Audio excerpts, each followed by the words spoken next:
real he said he saw. These are unidentified flying objects that people say they are seeing now. Are they proof that we are being visited by civilizations from other stars? Or just what are they? The United States Air Force began an investigation of this high strangeness in a search for the truth. What you are about to see is part of that 20-year search.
That's it. I saw them, and all I wanted to do was get to a phone. You believe me, don't you, Captain? You know, I've read about UFOs, I've heard about them, I've never seen one myself. It's too bad you didn't have film in that camera. Well, I thought I bought some of the BX before I checked out. Pete? Lieutenant Staley, Sergeant Pete Cochran. Lieutenant? Pete, I want to crank out a priority Twix to Right Pat, Project Blue Book. Yes, sir. Lieutenant, now let's get all of our ducks in a row. Now, you checked out at Stead yesterday evening? I just finished survival school. I was reporting to Colby Air Force Base with a delay en route in Los Angeles. My wife lives there. She works in admissions at UCLA. Now, you want to fill this out, name, rank, serial, the usual? I still can't get it out of my mind. That machine, whatever it was.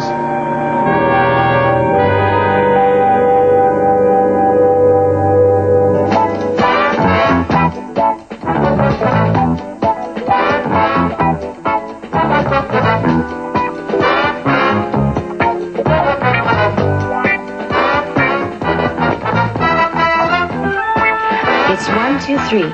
1, 2, 3. Make a move. Sergeant, you're not relaxed. I'm not. Now pay attention. You count 1, 2, 3. Over and out. Heaven will have to wait, Sergeant.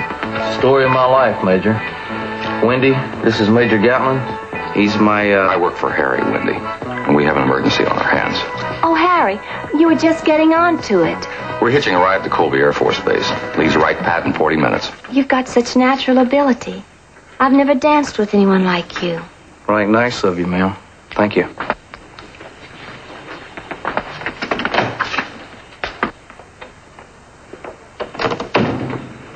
How much do these lessons cost you, Harry? Well, I get a special rate because I passed the entrance exam. It's $150 for 8 lessons. You heard what she said. I got natural ability. Oh, Mr. Keller, you have such natural ability. I've never danced with anyone like you.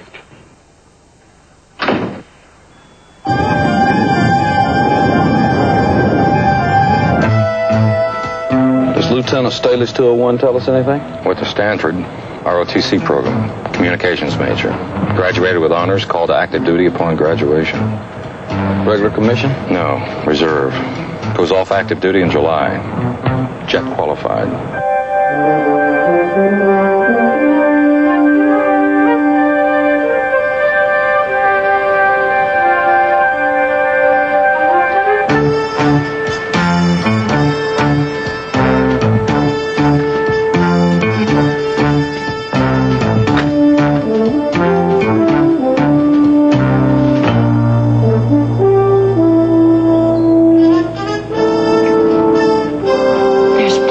Daddy. Oh, no. Thanks, honey. That's enough. I keep telling my patients to ease off on caffeine. I ought to follow my own advice. You know, when I was in the Air Corps, 0930 hours meant just that. Well, I hope they get here. I'd like to get this thing cleared up. Project Blue Book. Any bets?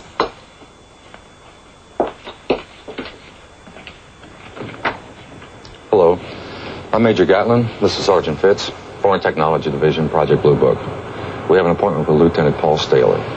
I'm Mrs. Cynthia Staley. Won't you come in? Thank you. Morning, Major. Good morning. Sergeant. Lieutenant? Gentlemen, I'd like you to meet my father-in-law, Dr. O'Neill. How are you, sir? Major Gatlin? How are you, sir? Sergeant Fitz. So this is going to be a real debriefing, huh? Lieutenant Staley's experience yesterday seemed to warrant it, sir. I was a flight surgeon, 5th Air Force, Korea, 1951. That's so. Where the debrief became sophisticated, Sergeant. Goodbye, Daddy. Good to see you. Don't get started on the Wild Blue Yonder now. Bye, honey. I'll see you out. Why don't you call me at UCLA when you're finished? Gentlemen, have a seat. I trust there are no objections while I sit with my son-in-law while you explore this situation. Well, actually, sir, there are some advantages to privacy in these matters. I anticipated you might say that, Major, so I phoned my old friend Lieutenant General Thompson in San Francisco. And Tommy has suggested, informally, of course, that I be present, professionally. As a colonel in the reserve, you see, I've kept up with the literature of flight medicine, the psychological aspects of UFO reports, been a consultant. If you want to verify this communication. Well, I don't think we need any verification on it, sir, and I certainly have no objections as long as the lieutenant doesn't. I didn't realize you'd contacted General Thompson about this, Colonel. I didn't want to bother you, Paul. Lieutenant, shall we get started? Right away. Lieutenant Staley, who have you talked to about this episode outside of Captain Selvage at the weather station? Only my wife. I drove straight through as soon as I'd reported to Captain Selvage. Cynthia was asleep, but she got up, made me something to eat, and, well, we talked for hours about that, about the survival school, but, yes, I told her everything. You haven't talked to anyone else? No, sir. The communication from ATIC was very explicit. No one else, not even Colonel O'Neill. Curious as I am, of course. When Paul phoned me to say he'd arrived home, he did say he had had an encounter, but that was all.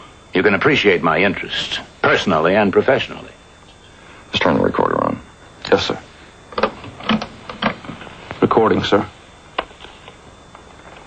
An interview with First Lieutenant Paul Staley, serial 570-148385. 0945 hours, May 20, Los Angeles, California. Regarding sighting of possible UFOs the morning of May 19. Reference ATIC 5993. Present are Lieutenant Paul Staley, Dr. O'Neill, Colonel Air Force Reserve, Sergeant Harry Fitz, Major J. Gatlin. Before we start, Major, what is the disposition of these tapes as far as Project Blue Book is concerned? Those tapes are for Air Force files only, Colonel. Very good. Lieutenant, the Gold Bar teletype stated you checked out of Stead immediately after your group had completed its survival course. Is that correct? Yes, sir. I was in a hurry to check out and get home. I don't know what the others did. I figured there's no point in sticking around. I had a car. I figured I could stop by the side of the road any time if I got tired, so I packed my bags.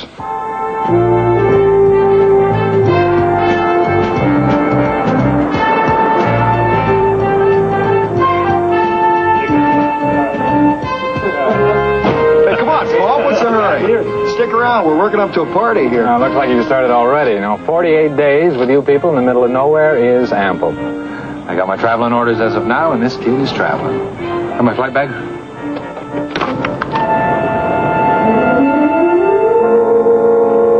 Lieutenant Staley, Major Burnham strongly recommends that all the men who graduated with him drink to their outstanding record of less than 8% washouts. Sir, Lieutenant Staley kindly thanks the Major for his recommendation. Salute. Salute.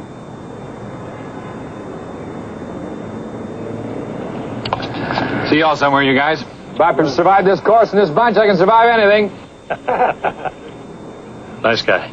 And a bright guy. Why would he want to be a civilian?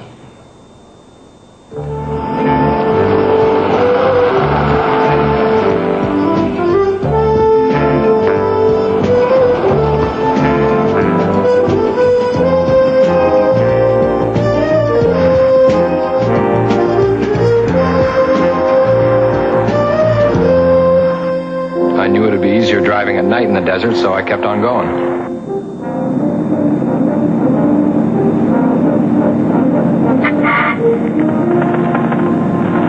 But it finally caught up with me, I guess. Road hypnosis or just being tired. And with that, we bring a close to our evening's broadcast.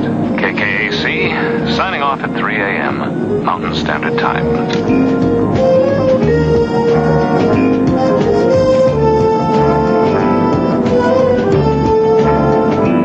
So I got smart, pulled off the side of the highway just for a while.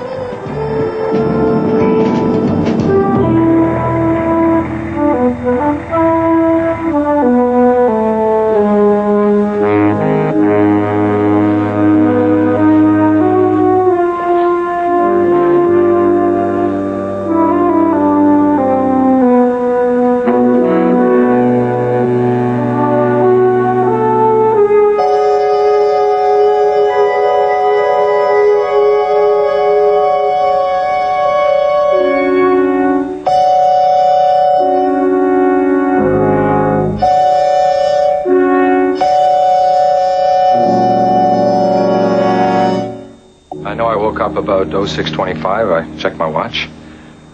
I was stiff, of course, but I'd had a good sleep considering. I just wanted to get somewhere to wash, have breakfast. I was doing 55 or 60, I guess. Any other cars on the road? Last couple hours that night, didn't see one car. Next morning, definitely not. I remember I was going around this big curve when all of a sudden the engine quit. The radio went off, too. The whole electrical system went dead. I knew I wasn't out of gas. I coasted to a stop, and I was trying to get it started again. I was just getting out to look under the hood when I saw them. It's funny, the first thing I thought of, I said, Paul, you idiot, you're dreaming. You're not awake yet.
and kicked right over.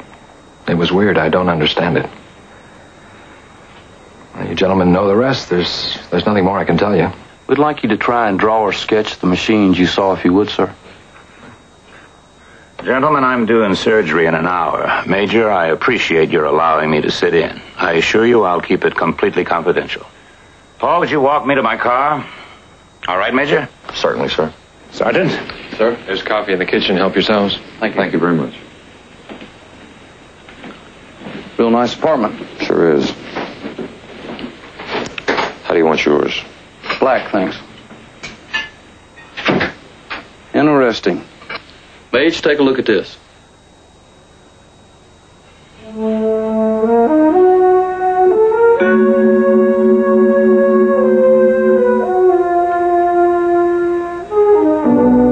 To talk to you like a father-in-law. Forget it. We both appreciate everything you've done. I know you're considering leaving the Air Force, just as I strongly recommend that you do not. Let's face it, this town is full of unemployed communications majors who graduated with honors. But listen, this is a real opportunity. I suspect your report will be buried just as these UFO investigations usually are. And I'm not ready to present my opinion on your experience, at least not yet. But you're going to be the center of Air Force attention for the next few weeks. First Lieutenant Paul Staley will be a name everybody will know. Capitalize on it. Cooperate. Colonel, what happened to me really happened.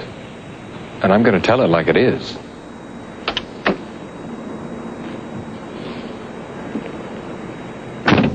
Play your cards right.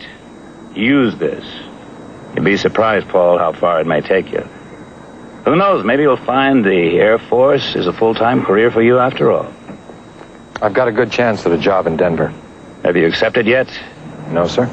Don't. I have to let them know pretty soon. Maybe you owe Cynthia a little more security than a civilian job could give her. Did you ever think about that, Paul? I know what you mean. Neither of us want Cynthia to be working, and she won't have to. But look, first, I'm reporting what I saw, no more and no less. And second, a great many people have seen UFOs, and what good has it done them? Why do you suppose they'd fly a major out here? Why clamp this lid of secrecy on you? Paul, I've been following UFOs since it was called the Air Corps, and pilots call those funny things out in space Foo Fighters. But you're something special, a qualified Air Force pilot who claims to have established contact with UFOs on the ground. Do you realize that? You're unique, Lieutenant.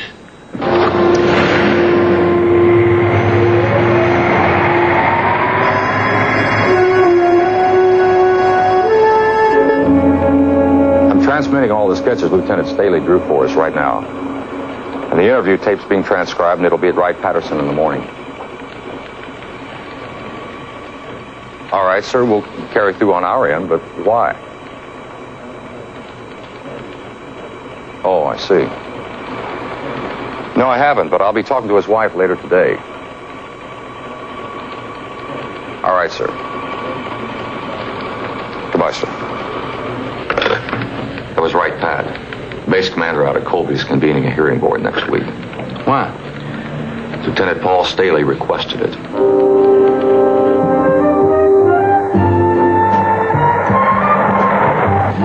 These sketches Staley made, anything strike you wrong about them? Nothing that's wrong, like a zillion others we've seen.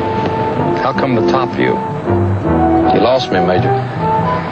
Lieutenant Staley was specific. He walked up close to within 50 yards, he said. Then they flew directly over his head. Staley didn't give us any view of the undersides of the machines. No, sir, he didn't. How did he know what they looked like from the top?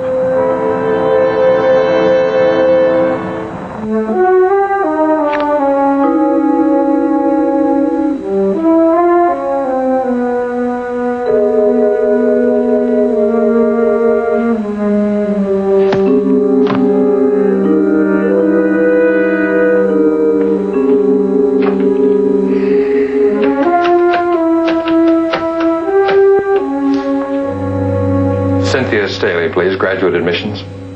Yes, I'll wait.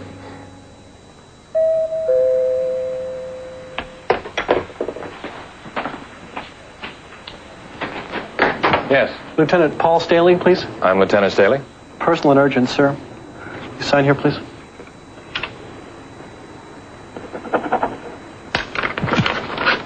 Thank you. Thank you, sir.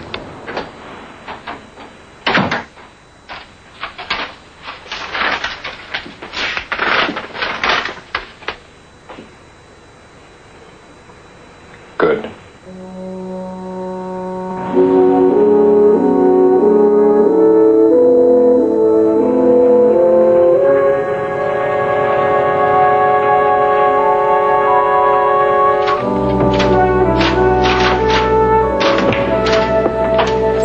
Oh, yes, sir. May I help you? Mrs. Staley busy? Well, her door was closed when I came in from duplicating. Let me buzz. There's a gentleman here to see you. May I ask your name, please? Mr. Staley. Mr. Staley. Yes, ma'am. You can go right on in, sir. Thank you. Hi. I know I'm a bit early. I thought maybe I didn't know you wanted to talk to Mrs. Staley, sir. We're even, Lieutenant. We didn't know you asked for a hearing board. I thought you did know. How? When you didn't request it till today? After Sergeant Fitz and I left? Well, I'm sure you know why I wanted the board. You gentlemen have investigated a number of UFO sightings. We have. I'm sure you know how the majority of people feel when they read about these things. They think anyone who reports seeing a flying saucer is some kind of nut. First off, Lieutenant, we're not the majority. And we do not believe that all individuals who have sightings are oddballs. I don't want Cynthia to have to answer the usual questions. Does your husband hallucinate? Does he take drugs? Does he lie? You probably want to know if our sex life is satisfactory, too. Lieutenant, you related an extraordinary experience to Captain Selvage over at Gold Bar. Now, we may never be able to prove that you saw what you did, but we sure cannot prove you didn't. You were there. We weren't. Now, we're going to dig into it and make sure that no one's trying to make a fool out of you. Maybe it's gone beyond that already. Maybe I already am.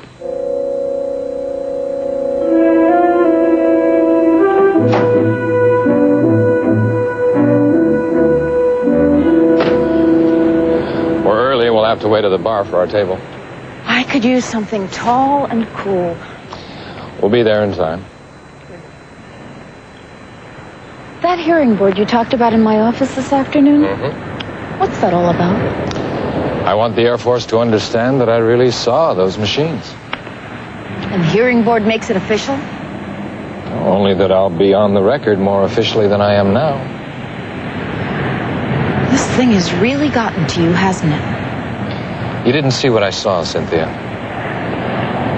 I doubt if anyone will ever really believe me, but I'm sure as hell going to try. Well, what if they don't? You don't believe me, do you? Is it important to you that I believe you? It's always the way with us, isn't it, Cynthia? Your father says it's fine with you. But if I have a problem, as long as the two of you work it out to your satisfaction, everything is okay. Why do we always have to go through this, Paul? Why? I mean, it's no secret that you've always resented Daddy.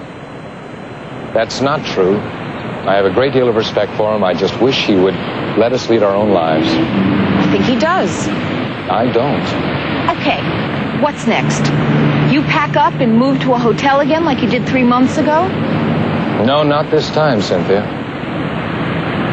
Look, let's not talk about it anymore, okay? Let's just be grateful that we've got some extra time to spend together tonight, okay?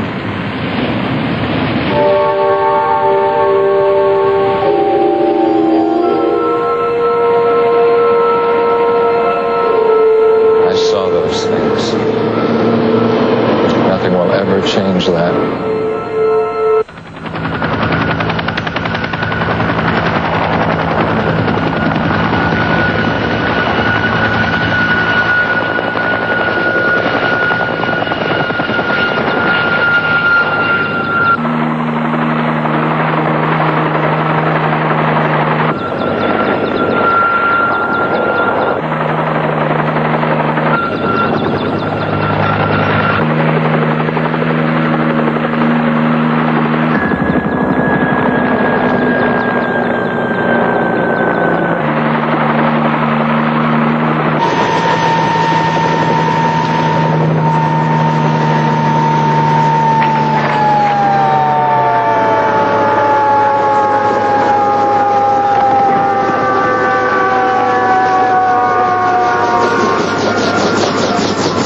this is it.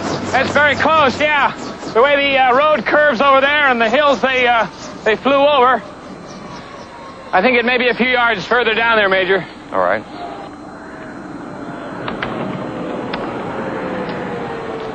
Did you mark anything or leave a pile of rocks or anything to mark the sighting? Major, I've never been instructed on what to do in case I ran into a UFO squadron. And I didn't take any pictures either. I already told you that. I couldn't. There. They were sitting right there. And the indentation from the landing gear should be right in this area. There were 3 to each, equilateral triangles, total of 12. There's the highway. Here's where you originally marked the landing site. You couldn't be off more than a couple hundred yards, right? More or less. All right, we'll correct that in red. Lieutenant, it took off from over here, then what? Well, they hovered above the ground a few feet. I was right over there. And then they lifted off to about 25 feet and went in formation right over those hills. Right into the sun, which would be 0630 or 0700. That's correct. What was the undercarriage configuration, sir, since it flew over you? Well, the glare was so bright I couldn't make out any detail. Well, how did you know what the upper surface looked like, the top section? I'm not too good at making sketches. I didn't know. I tried to give you a general impression, size and shape. Sir, I didn't see any traces of landing gear marks. They were there. I saw them when the machines were hovering and again when they lifted off. This is sandy country. It's possible when they took off, their propulsion systems might have covered the landing tracks over. No, Sergeant, they were there. I know those things kicked up a lot of sand, but I saw the marks after they took off. Wind, maybe. Sir? Well, it is sand. Desert winds aren't uncommon. Maybe the marks were drifted over, filled in. Well, that must be it. It's got to be. It's the only possible explanation, isn't it?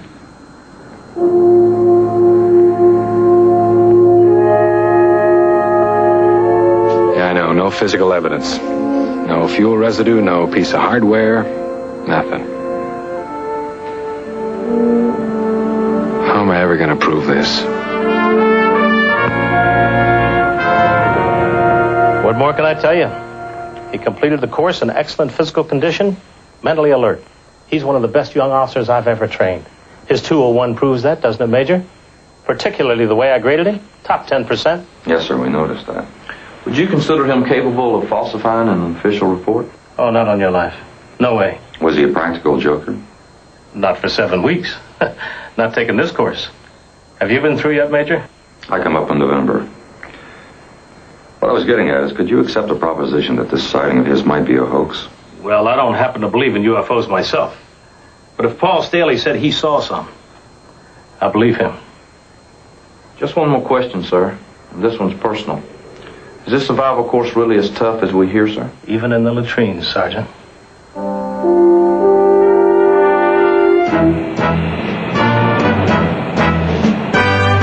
Psychological tests.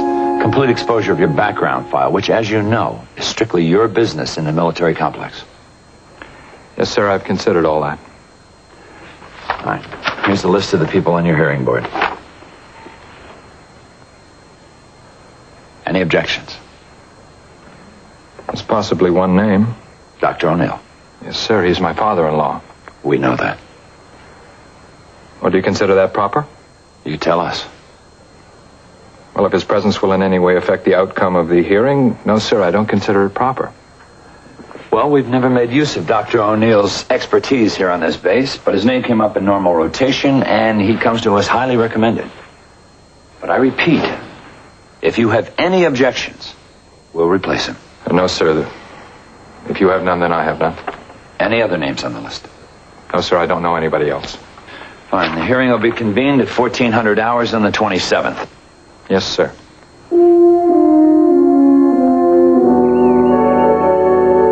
Talk to him and I'll handle everything else. I don't like to promise anything, but I suspect that Paul can make captain very soon. Maybe even be stationed somewhere around here. You'd like that, wouldn't you, honey? Of course I would. But do you think Paul would? Well, if he wouldn't, he's simply not using his head. Although there have been moments recently when I've had my doubts. This UFO business, seeing these things or thinking he saw them, has become an obsession with him. I'm really concerned, Daddy. Cynthia, your mother never knew how to appreciate the good things that we finally acquired. But you do. I want so much for you. You're entitled. You deserve the best. And that very definitely includes a sensible husband with the means to give you lifetime security. Paul could accomplish all that with a well-planned military career. I love you, Daddy. You're so good to me. I love you, honey. And I'm thankful you're not trying to talk him out of the service. No. I think he's doing a pretty good job of that himself. You let me handle it. Handle what, me again? I thought we had that out the other night. Adequately enough, I guess. What's new, Paul? I thought you might tell me. I don't know that I understand that. The hearing board. Oh, that. Yes, that. Well, I meant to tell you when the notification came and just slipped my mind. Well, I didn't mean to push it. I'm sure you both know how important the hearing is to me. To all of us, Paul. I wouldn't want to trace it anything that smacked of dishonesty. Paul, you know Daddy better than that. I'm sorry. Well, anyway, I have some good news. I talked to Denver today, and I have that job at KKAC as a news reporter if I can be there by August the 1st, and I can. It's just about the time when you have to extend your tour of active duty, isn't it? It was, but I already told them thanks, but no thanks. I've done my 7 years. I want to be a civilian. You're making a mistake. Well, I don't think so. If Cynthia will have me, I'd like to spend more of my life with her. Well, I can't say I blame you for that. Well, I'm glad we're all agreed then. Why not? It's your life.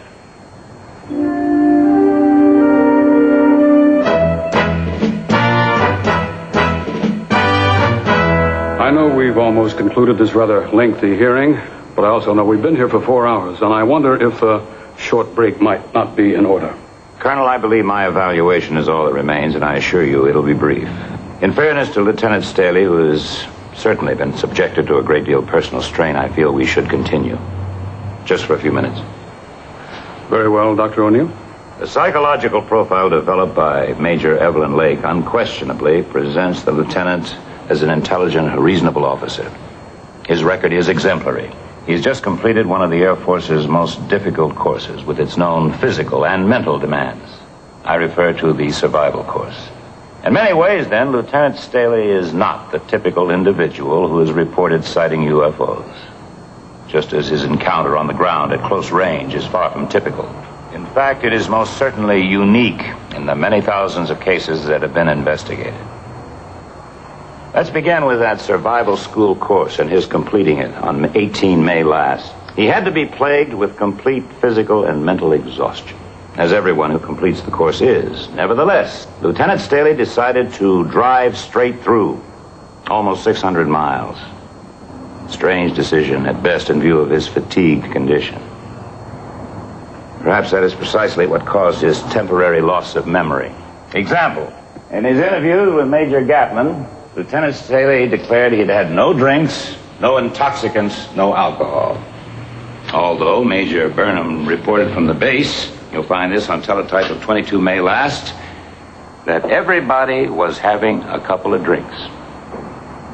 And Burnham actually gave at least one to Lieutenant Staley personally. If the lieutenant forgot one drink, perhaps he forgot two. Or even three. So, completely exhausted, Lieutenant Staley does not drive a couple of hours and sleep in a motel. No, he continues driving until he suddenly finds himself running off the highway. A confused mental state, to say the least. Then the pulling out onto the road at dawn, the complete, fantastic loss of power of his automobile. As he put it, obviously caused by some strange electromagnetic force in the vicinity. And then, there they are. The flying saucers. This officer, trained for 3 years to recognize dials, gauges, structural configurations with better than 20/20 vision. And all he can recall are a group of strange machines, 4 of them octagonal in configuration. Oh, he did recall in some detail what the top of those space machines looked like. It's his drawing number 7 in AF-112, although he admits he never saw the top. I think it interesting that his descriptions are identical to the cliché descriptions in all of the patterned flying saucer reports. Lieutenant Staley's account is clearly fraught with inconsistencies. That he bought film, but forgot it. Trained observer, he made no effort to definitely record his location. Lieutenant Staley will be eligible for discharge on 14 July this year. His academic training and education, generously supplied by the United States Air Force, complete with a degree in modern communications, were all directed towards a television career and on-camera performing. He has stated that on completion of his reserve tour in the Air Force, he will associate himself with a television station or network. And if he has kept his thumb on TV's pulse, and a clever, ambitious man certainly would, he knows the great public interest in flying saucers and UFOs. The lieutenant's library boasts in excess of a dozen books about flying saucers, almost all of them describing translucent domes, bright metal skins emitting lights, all without specifics. I submit to this hearing board that Lieutenant Paul Staley's own credibility is far less than most of these quick-buck, supercilious authors of the bills he has cluttered his mind with. The lieutenant is a totally unreliable witness. His so-called sighting is high fiction. And why? Because of the lucrative opportunities and the sensational interest in his appearing as a TV commentator, as an eyewitness who has seen UFOs up close. He is aware that there is no better way to enter his chosen civilian profession than with a dramatic announcement that he is the only unimpeachable person, a qualified observer, an ex-Air Force pilot to have seen and actually made contact with flying saucers. There may be other motives as well for this fanciful report. I am fully aware of the obvious, crass commercial motives. I'm sure you are too.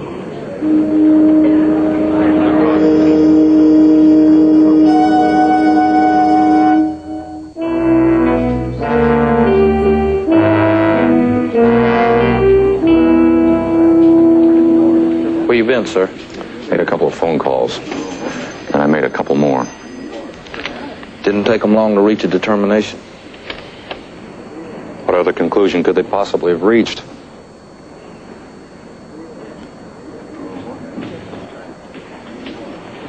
Little going away present from your father?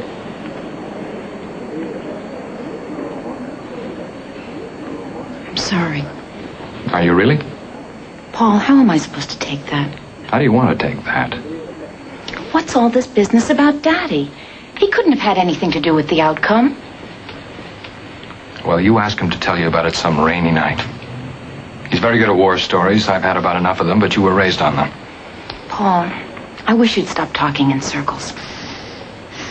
Well, we've been heading in this direction for quite some time, haven't we, Cynthia? Now's as good a time as any. From here on in, who's it going to be, me or your father? This is neither the time nor the place to discuss this. This is the precise time and the precise place to discuss it. You're serious, aren't you? All right. If you were faced with a choice, how would you make it? I was in that hearing room today, and I made it. Well, I can't. And I don't see any reason why I should have to. We just have to talk about this. It all got said in there.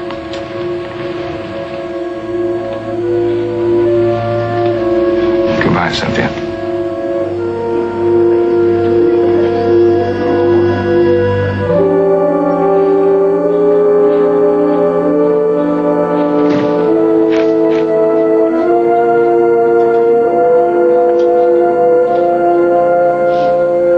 Be right back. Take it to him, Major. Doctor? Major? They ought to give you the Academy Award for your performance in there. Take it easy, Major Gatlin. Like you did with Staley? You've got about as much objectivity as a shark with an empty stomach. Easy, Major. I've been involved in this project for a number of years, and I've never witnessed a more thorough job of character assassination. Now, maybe you don't think it's important to people who have these sightings, but we do. Some of them tell us they've seen what they believe are unidentified flying objects. That's what put us in business. To try to identify. You know the ground rules of Blue Book as well as I do. Now, I don't know what your reasons were for that travesty in there, but I do know that you've slapped a label on one young man. He's going to wear the rest of his life. 6 Air Force officers of high rank made this determination, Major, and it stands. We believe Lieutenant Staley tried to perpetuate a hoax, a pure hoax. And you're right, I know my Blue Book history. Enough to know you've dealt with a good number of these. Only when they were thoroughly proven to be such, and this one is not. I'll tell you, O'Neill, we're going to dig into this and we'll pull up an answer, too, as to what motivated you today. And in the meantime, the Air Force won't be needing your services anymore in this field. You're making command decisions now, are you? No, sir. Headquarters Air Force. Very well, Major, but I called it as I saw it. Now, what would you have done if you were me? Can I wait a while before I'm you?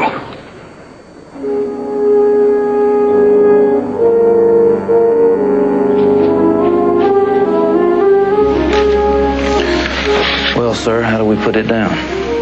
What it really is. A true unknown.